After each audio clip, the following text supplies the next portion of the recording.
हे शरणागत वत्सल, आपका विधान ही मेरे ऊपर लागू हो, आपकी चाह पूर्ण हो।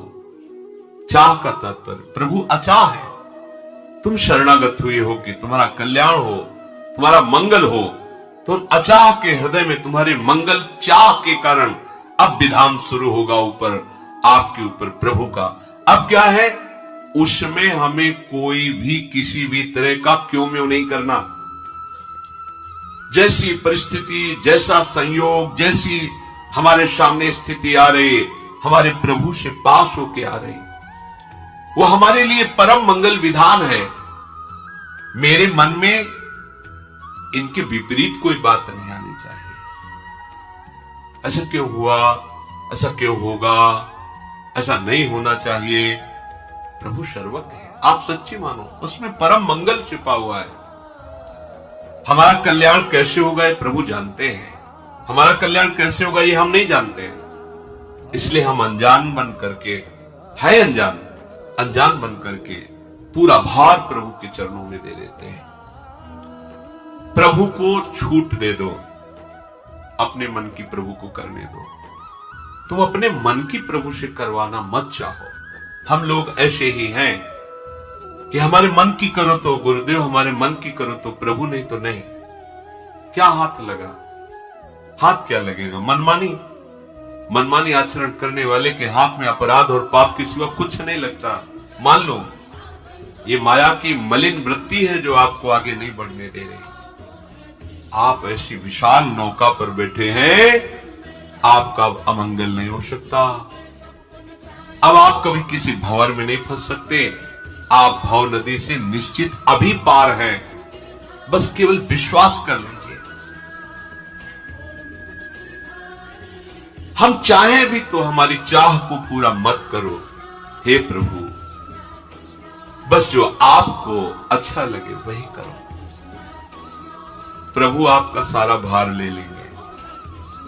कल हम एक शास्त्र में पढ़ रहे थे संध्या के समय, तो उसमें एक बहुत बड़े महापुरुष काशी के, उन्होंने कहा कि जब कोई साधक भगवत प्राप्ति के लिए निश्चय करता है तो अव्यक्त महापुरुष, जो सिद्ध महापुरुष हैं, वो उसको अपनी शक्ति देना चाहते हैं। पर वो जब किसी व्यक्ति का, वस्तु का अन्य कोई आश्रय लिए होता है तो वो उसे नहीं देते हैं, वो रोके रहते हैं, नजर उनकी रहती है।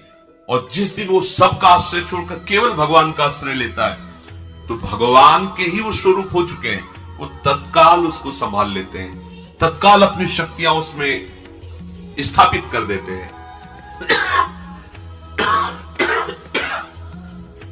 जैसे कोई बहुत बड़ा धनी अपना धन किसी को देना चाहे और देखे कि वो शराब पी लड़खड़ाता घूम रहा है मार्ग में, नहीं देना, रोक देगा। जब इसके पास इतना वैभव नहीं तब इसकी हालत है, अगर और वैभव हो जाएगा तो ये तो नष्ट ही हो जाएगा। ऐसे ही अभी तो कोई सामर्थ्य नहीं, तब तो तुम राग द्वेष में विचर रहे हो, क्रोध कर रहे हो, दूसरे के प्रति ऐसी भावना रख, अगर तुम्हें सामर्थ्य मिल जाए तुम तो भस्म कर दोगे सारे संसार को।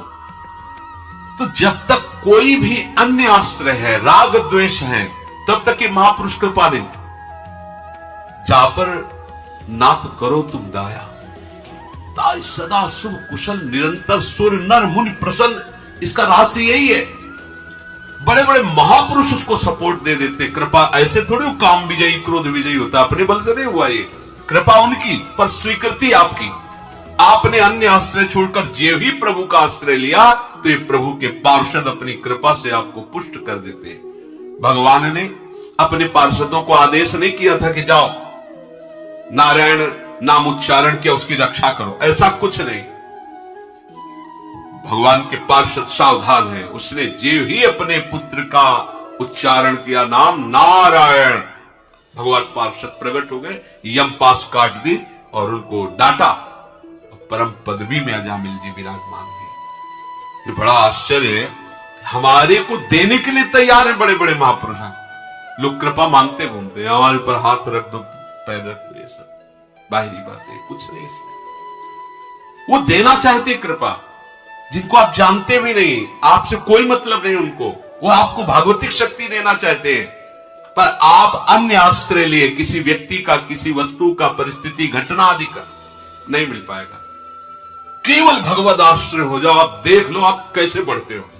यही आश्चर्य। साधना कोटि साधनाएं बराबर नहीं हो सकती इन महापुरुषों की कृपा कोर के आगे। आप आश्रय तो लीजिए, हिम्मत तो कीजिए, आप छोड़ नहीं पा रहे। अपना कुछ ऐसा है कि एक हाथ से ऐसे ऐसे पानी भी काट रहे, नाव भी पकड़े, मतलब ऐसे हम चल। बहुत ये विचित्र दशा जीव की है।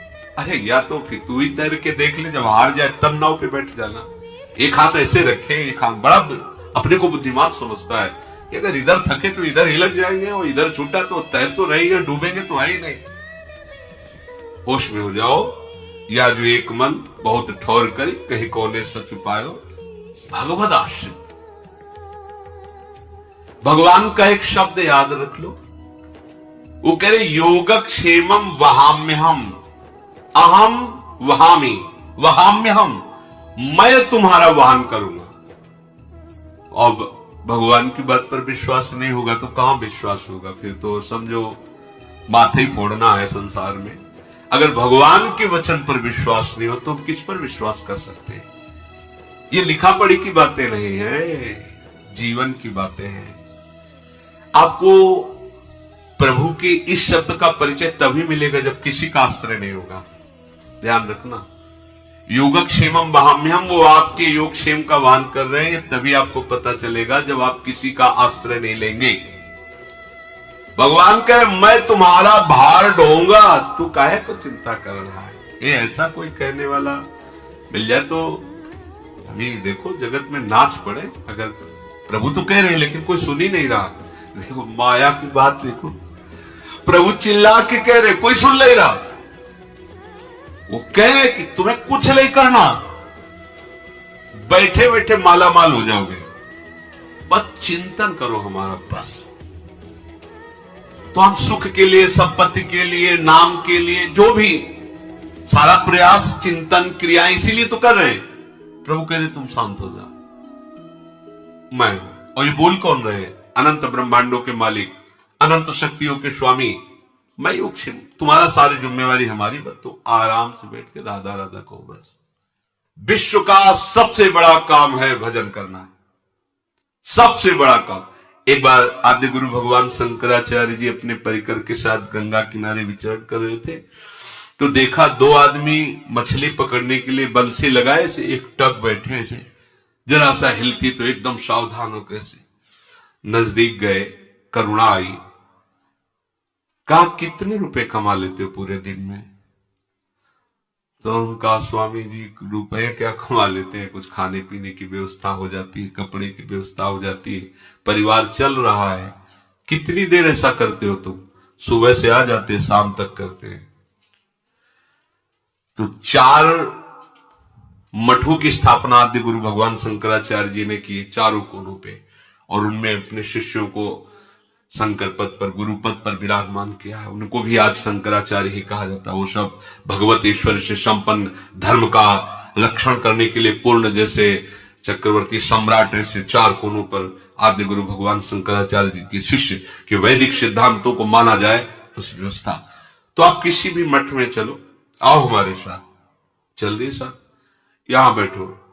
जैसे तुम एकाग्रता बंसी में मछली पकड़ने करते थे, 4-4 घंटे कीर्तन करो भगवान नाम का, तुम्हें जो धनराशि मछली बेचने से मिलती थी उससे दुगना मिलेगी, भोजन मिलेगा, वस्त्र मिलेगा। रोज आके से जहां बैठे तो उनके अंदर जलन शुरू हुई। शुरू भी नहीं किया कीर्तन, बोले महाराज हमें आपका भोजन नहीं चाहिए, वस्त्र नहीं चाहिए, व्यवस्था नहीं चाहिए, हमें वही ठीक है, भाग गए। देखो, चाहता वो वही सुख के लिए है, लेकिन वो पाप कर्म करके चाहता है।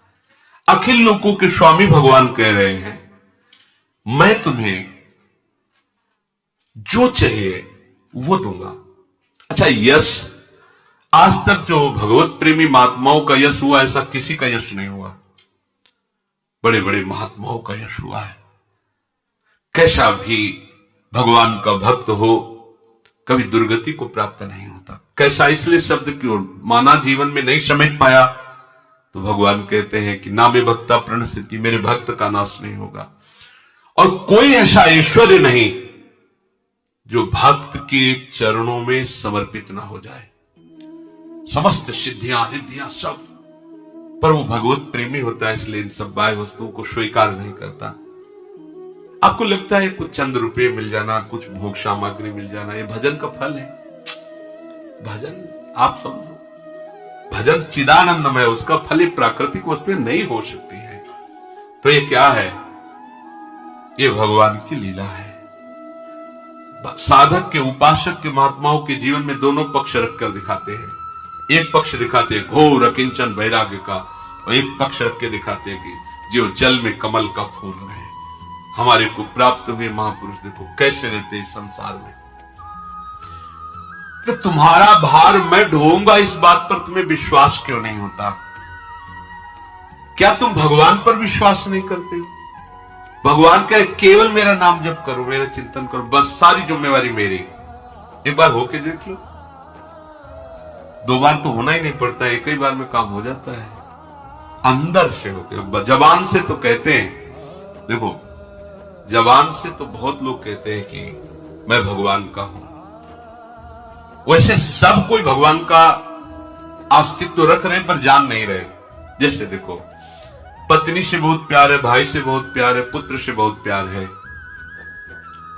लेकिन उस पुत्र के अंदर जो विराजमान है उससे तो प्यार है नहीं, उससे परिचय नहीं।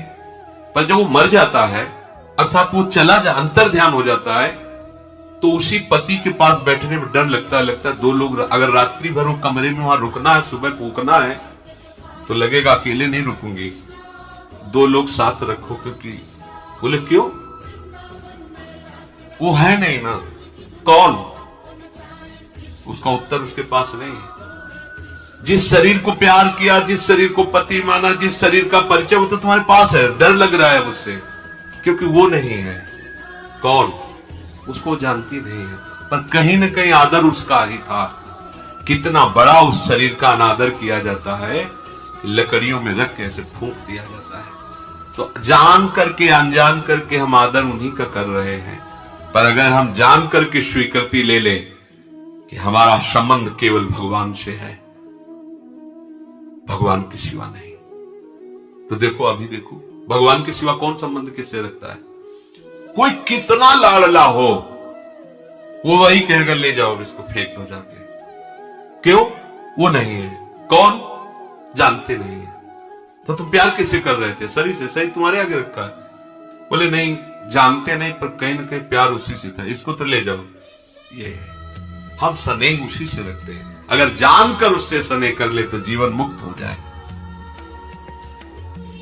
गीता जी में भगवान कह रहे अनन्यस चिंतयन्तो माम, तुम्हारा केवल कार्य है मेरा चिंतन, मेरा भजन करना। आदेश कर रहे हैं जिनके हम भरोसे पे हैं, हमारा एक कार्य केवल है प्रियालाल का चिंतन करना, प्रियालाल की सेवा, प्रियालाल का नाम जब, एक ही कार्य के अंतर्गत है। हमारे सारे कार्य की जिम्मेवारी भगवान के हाथ में, सारे कार्य की। बड़ा आश्चर्य व चमत्कार उसको अनुभव में आता है जो प्रभु के आश्रित रहता है, कदम कदम पर। अरे निहाल हो जाता है। सोचो इतना बड़ा मालिक। अच्छा, दूसरा कोई हमसे वादा कर दे तो हमारे साथ नहीं रहेगा, और ये ऐसे है कि एक क्षण के लिए हमें छोड़ेंगे नहीं, हमारी सत्ता ही नहीं उनके बिना। ये भी नहीं कि आज वादा करके जा रहे हो, कल मुकर जाओ तो, हमारा फोन ना उठाओ तो हम फिर क्या करेंगे? ये यहां है, लेकिन वहां नहीं है। फोन की जरूरत नहीं है, वो हर समय आपके समीप, इतने समीप है कि आप अपने भी नजदीक उतने नहीं जितने प्रभु आपके नजदीक है। आप अपने भी नजदीक उतने नहीं जितने प्रभु आपके नजदीक है। केवल अनन्य चिंतन जो करता है, दूसरे किसी का आश्रय नहीं, दूसरा कोई बल नहीं, ये बहुत बड़ी सामर्थ्य इसमें है। ये कोई साधारण श्लोक नहीं, साधारण शब्द नहीं है, बहुत बड़ी सामर्थ्य। बस हम रोज सुनते हैं, निकलते चले जा रहे हैं, बड़े बड़े मंगलमय शब्द पकड़ एक भी नहीं पाते। इसलिए प्रारंभ में कहते हैं कि श्रद्धा विश्वास पूर्वक सुनो, एकाग्रता पूर्वक मनन करो और उसे जीवन में धारण करो, अपनी धारणा बना लो। भगवत चिंतन में जो लग गया, उसका सारा का सारा भार प्रभु ले लेते अपने ऊपर। तो थक जाते होंगे, भार ले लेते। अरे उनके एक सेवक है गरुड़ जी महाराज, देवराजेंद्र पूछ रहे हैं कि महाराज आप में कितना बल है, थोड़ा परिचय बता दो। जब अमृत कलश हरण करने गए, उनका पूरे त्रिभुवन को, ब्रह्मांडों को अपने एक पंख के कोने में रखकर आराम से उड़ सकता हूं। त्रिभुवनपति प्रभु के वाहन श्री गरुड़ जी महाराज कह रहे, पूरे ब्रह्मांडों को अपने एक पंख पे आराम से रख करके उड़ सकता हूं। भगवान के एक अंश से प्रकाश शेष भगवान सरसों के दाने के समान, जैसे अपनी खोपड़ी में सरसों का दाना डाल दिया जाए, कैसा है लगेगा क्या कि कुछ पड़ा है, ऐसे एक सरसों के दाने के समान अनंत ब्रह्मांडों को अपने फड़ पर धारण किए। तो मुझे एक जीव का भार प्रभु के ऊपर क्या लगेगा? विश्वास तो करो, तुम निश्चिंत हो जाओगे, महाआनंद में हो जाओगे, कोई भी दुख तुम्हें छू नहीं पाएगा। तुम भगवान के भरोसे तो हो जाओ। ये कल्पना की बात नहीं है, ये कवियों की कल्पना के शब्द नहीं है पूज्य भाई जी महाराज, ये कल्पना की बात नहीं है, कवियों की कल्पना के शब्द नहीं है, ये सत्य है, ये तथ्य है, ये अनुभूत है, अनुभव युक्त है। ये मेरे प्रैक्टिकल की चीज है भाई, मेरे प्रैक्टिकल की चीज है, अनुभव की चीज है। बनावटी बात कहने सुनने में मुझे स्वाद नहीं आता। ये प्रैक्टिकल की चीज, अनुभव की चीज है, अनुभव की। तुम भी अनुभव करो, पर होना चाहिए दृढ़ विश्वास। एक घटना का वर्णन किया था भाई जी कि उनके एक मित्र थे, ऑफिस में बैठे हुए थे, जहां ज्यादा ये भूकंप आते रहते हैं, तो वहां अचानक भूकंप आया। कुछ लोग तो भाग पाए, वो भाग नहीं पाए, एकदम छत गिरने लगी, ऐसा बड़ी बड़ी अलमारियां थी वो सब गिरने लगी। तो वो अपनी मेज के नीचे हो गए और अंदर से भगवान ही हमारी रक्षा कर सकते हैं, त्राहिमाम प्रभु रक्षा करो। तो बड़ी बड़ी दो अलमारियां आके ऐसे हो गई, आपस में ऐसे भिड़ गई, और ऊपर पूरी छत का मलबा, आसपास पूरा मलबा ऐसा, और वो अंदर मेज के अंदर ना मेज टूटी। समझो, अगर अलमारियां ऐसे हो जाती तो छत ऐसे आके मेज को तोड़कर उनको नष्ट कर देती। बड़ी अलमारियां थी ऑफिस की, दोनों ऐसे गिरी, ऐसे हो गई, आराम से सुरक्षित, मेज भी नहीं टूटी, सांस लेने के लिए पूरा का पूरा मलबा आसपास सब है। हाहाकार मच गया, काफी लोगों के अंग भंग हुए थे, निकाला गया सब मलबा, आराम से सुरक्षित थे। तो उन्होंने कहा केवल मैं भगवान का आश्रय लेता, भगवान को पुकार, कर तुम अकर तुम अन्यथा कर तुम। वो मानो अलमारियां नहीं थी, भगवान के हाथ थे, आर्त भाव से पुकार, भगवान रक्षा कर। तुम जगत की चिंता क्यों करते हो, किस लिए करते हो? ये जगत तुम्हारी रक्षा कर पाएगा क्या? जगत की चिंता ही तो तुम्हें दुख में फंसाए हुए हैं, इसे क्या होगा? बात मान लो भगवान की, भगवान का चिंतन करने लगो। आप प्रभु को जिस भाव से, अभी ध्यान दीजिए, आप प्रभु को जिस भाव से अभी स्वीकार किए हैं, उसी भाव से वो आपकी दृष्टि में आपके साथ है। अभी इसी क्षण जिस भाव से आप आइए, ब्रह्म भाव में तो सर्वं खल्विदं ब्रह्म, आइए श्याम भाव में तो जित देखो श्याममयी। आपका भाव गड़बड़ है, आप सुधार करो, भजन करो, निरंतर भजन करो। चित्त की अशांति मिटेगी नहीं जब तक ये बात नहीं मानोगे।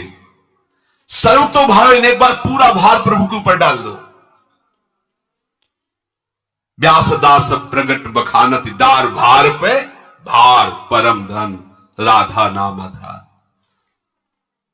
आप देख लो कदम कदम पे प्रभु तुम्हें दिखाई देंगे कि कैसे वो रक्षा करते हैं, कैसे वो विधान करते हैं। भारी से भारी रोग भी तुम्हें दुख नहीं दे पाएगा, रोग से दवा नहीं बचा पाएगी, लेकिन ये बचा लेंगे पक्का। भारी से भारी रोग है, दवा कितना काम करेगी, क्योंकि उसमें जितनी काम करने की शक्ति वो प्रभु से ही है। और प्रभु कृपा करेंगे ना तो मन को ही चुरा लेंगे। तो मन जो दुख भोग रहा था वो सुख में निमग्न हो गया, बना रहे रोग, क्या फर्क पड़ता है, वो संभाल लेंगे।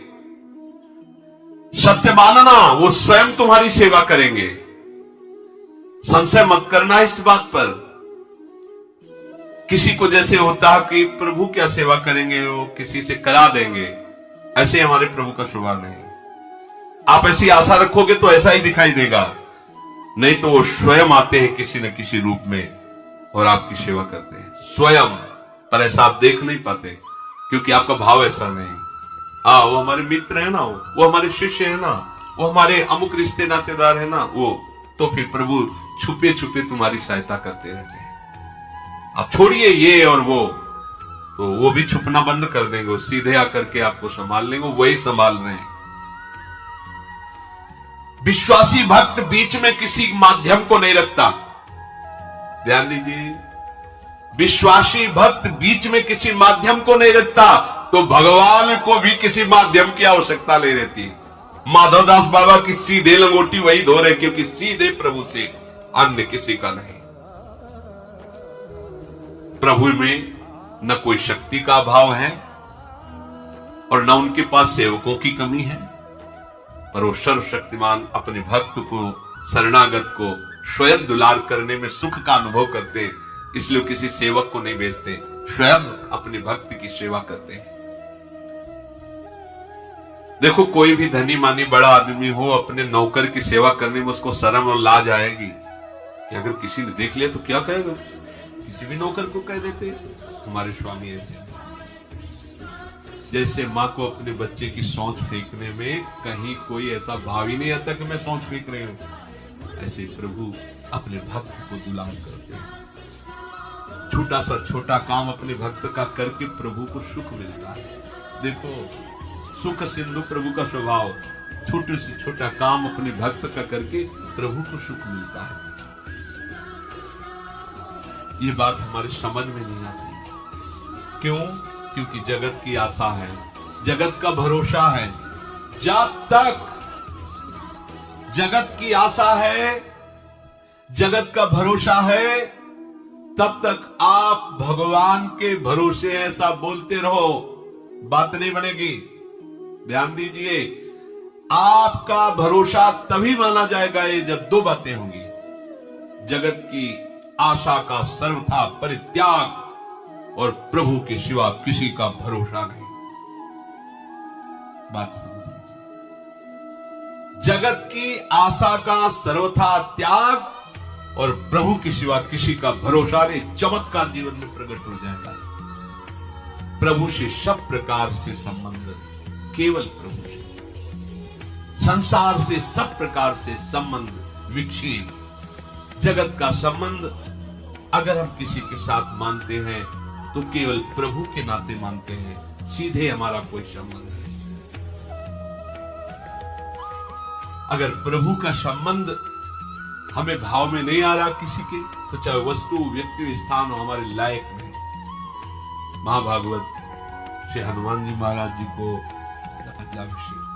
बहुत कीमती रत्नों का हार दिया, प्रभु को पहले दिया, प्रभु ने सिया जी को दिया, सिया जी ने हनुमान जी को दिया। पूरी सभा बैठी, हनुमान जी ने देखा, माथे से प्रणाम किया कि भगवत प्रसादी प्रभु के कर कमल वज्र के समान दांत है उनके, दांत से फोड़ा।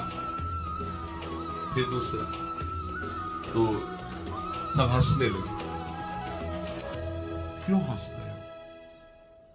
तो उनका इतनी अमूल्य वस्तु आखिरकार हनुमान जी को दी, तो है तो कपि रूप में ही, इसीलिए देखो दांत से फोड़ फोड़ करके फेंक रहे। तो प्रभु ने पूछा, क्यों इनको क्यों फोड़ के फेंक रहे हो? बोले, प्रभु जिसमें आपका स्वरूप नहीं झलकता हमें शोभा नहीं, हमें अच्छा नहीं। विभीषण जी ने कहा कि इसमें प्रभु का स्वरूप कहीं नहीं दिखाई दे रहा, ना नाम दिखाई दे रहा, ना रूप दिखाई दे रहा, क्योंकि ये भाव था कि बहुत कीमती है। तो ये दिखाना चाहते थे महाभागवत हनुमान जी कि कीमती नाम है, कीमती प्रभु का भाव है, ये रतन हीरे जवाहरात कीमती नहीं। तो वहां ये बात हुई, तो आप इतने विशाल शरीर को रखते हैं, क्या इसमें हैं भगवान? तो सभा में छाती फाड़ के बताया, अगर इसमें प्रभु ना तो एक क्षण में से नष्ट। ये भक्ति का स्वरूप है। जिस वस्तु व्यक्ति स्थान से हमारी प्रभु की स्मृति छिन जाए वो कीमती थोड़ी हो सकता है। कीमती तो वही है जिसके धारण करने से, जिसके संग से, जिसके पाने से, जिसके संग रहने से हमारे अंदर प्रभु का स्मरण बढ़े। प्रभु कैसे प्रसन्न होंगे? भक्त के हृदय में एक बात ये बनी रहती है, क्या करूं, कैसे करूं, मेरे स्वामी प्रसन्न हो। उसको दूसरे की परवाह ही नहीं रहती। एक बार महाभागवत से हनुमान जी महाराज श्री जानकी जी के श्रृंगार कक्ष में गए, तो श्री जानकी जो सुहाग भर रही थी, मां देखो, ज्ञानी नाम अग्रगण्यम, ज्ञानियों में सर्व शिरोमणि, लेकिन भक्ति कितना सरस भोरा कर देती है। उठने टेक कर प्रणाम किया और कहा, माता श्री ये क्या है जो आप बीच में लगा रहे? सहज भाव में जानकी जी ने कहा, इससे रघुनाथ जी प्रसन्न होते हैं, यह हमारा सुहाग है, इससे रघुनाथ जी प्रसन्न होते हैं। तो प्रभु ने आपको स्मरण किया, आप सभा में विराजमान। जानकी जी ने हनुमान जी पूरा, और महारानी जी का अब कोई तोला दो तोला सिंदूर थोड़ी था, वो उठाया, पूरे में लगाया कि अगर एक रेखा से रघुनाथ जी प्रसन्न होते हैं, अब तो लाल देह लाली लसे अंधर लाल। सभा में जी पहुंचे, सब हंसते, प्रभु भी प्रसन्न हो गए। हनुमान जी का ठीक कहा था माता जी ने कि प्रभु बहुत प्रसन्न। रघुनाथ जी ने कहा कि हनुमान आज ये क्या लीला है? पूरा शाल का है, पूरा होगा प्रभु। माता ने कहा था ये लगाने से आप प्रसन्न होते हैं, तो एक रेखा खींचने से जब आप प्रसन्न होते हैं तो पूरे शरीर में लगाया जाए तो आप कैसे प्रसन्न होंगे? हर चेष्टा अपने आराध्य देव के लिए, अपने आराध्य देव में समर्पण, उसको दूसरे की बात सुहाई कहा देती है। एक हमारे अंदर बात बैठ जाए कि आज से मैं प्रभु की शरण में हूं, तो दूसरी बात आपके हृदय में आनी ही चाहिए कि बस आज से हम बेपरवाह है, निश्चिंत है, मैं आज से प्रभु की शरण में हूं और अपने कल्याण की मुझे चिंता नहीं। बीच में परीक्षा करो इस बात की कि भजन चल रहा है कि नहीं। यदि नहीं चल रहा तो दोनों बातें झूठी, क्योंकि बात अनन्य चेता सततम यो मां विस्मृति नित्यसा से ही आपकी शरणागति मानी जाएगी। आपकी शरणागति का जो भाव है वो प्रभु के चिंतन के सिवा अन्य चिंतन ना हो, तो आप अपनी चिंता छोड़ दो। प्रभु का चिंतन चल रहा है, आप शरणागत हो, सब मंगल हो। अहम त्वाम सर्व पापेभ्यो मोक्षयिष्यामि मा शुचा। यहां भगवान यही कह रहे कि वो निष्पाप प्रशांत मनुषम ह्रेनम, वो निष्पाप हो जाता है। हम उसे ऐसा कह सकते हैं कि भगवान उसे निष्पाप कर देते हैं। एक हो जाता है साधन करते करते तैरना बहुत लंबा, और एक है कि हो जाता है क्षिप्रम भवति धर्मात्मा, बहुत शीघ्र उसे मैं धर्मात्मा बना देता हूं, निष्पाप बना देता हूं। तो अपने प्रभु की चरणाश्रित जब है, केवल प्रभु का भरोसा आना हमारे हृदय में आवश्यक है। केवल भरोसा तो है पर केवल भरोसा नहीं। भाव तो रख रहे पर केवल भगवत भाव नहीं। और बात बनेगी केवल भरोसा, केवल भगवत भाव। रोज यही हमें प्रभु सुनवा रहे, यही कहवा रहे, तो हम सब मिल करके, हमसे कोई साधन क्या बन पाएगा? बस एक ही बात है, भरोसा, दृढ़ भरोसा।